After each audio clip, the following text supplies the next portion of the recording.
டெல்லியில் நடைபெற்ற நிலம் கையகப்படுத்தும் சட்டத்திற்கு எதிரான பேரணி குறித்து அகில இந்திய காங்கிரஸ் செயலாளர் செல்லக்குமாருடன் நமது செய்தியாளர் ஸ்டீபன் நடத்திய கலந்துரையாடலை தற்போது காண்போம்.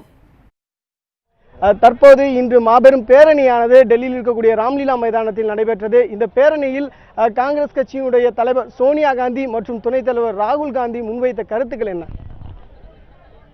காங்கிரஸ் கட்சியை பொறுத்தவரை எப்பொழுதுமே விவசாயிகளுக்காகவும் அடிமட்டத்தில் இருக்கிற ஏழை எளிய மக்களுடைய நலனிலே முழுமையான அக்கறை கொண்டு நிலத்தை கையகப்படுத்துகிற போது விவசாயிகளுடைய சம்மதம் 80 விழுக்காடு பெற வேண்டும் என்கின்ற உரிமையை, அதிலும் குறிப்பாக இந்த நாட்டுடைய விவசாயிகளிடம் அனுமதி இல்லாமல் அவருடைய நிலத்தை எந்த அரசும் கையகப்படுத்த முடியாது என்ற அந்த சட்டத்தை கொண்டு வந்து அந்த சட்டத்தின் மூலமாக விவசாயிகளுடைய சொத்துக்களுக்கு முழுமையான பாதுகாப்பினை தந்தது.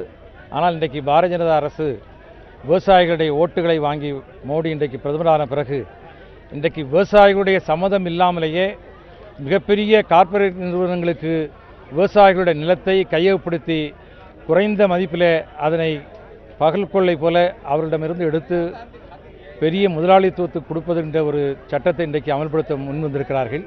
அதை காங்கிரஸ் கட்சி இன்றைக்கு இந்தியா முழுவதும் அதை எதிர்த்து கொண்டிருக்கிறது.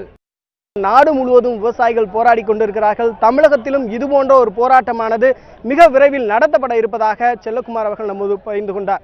ஸ்டீபன், நியூஸ் 7 தமிழ், புதுதில்லி.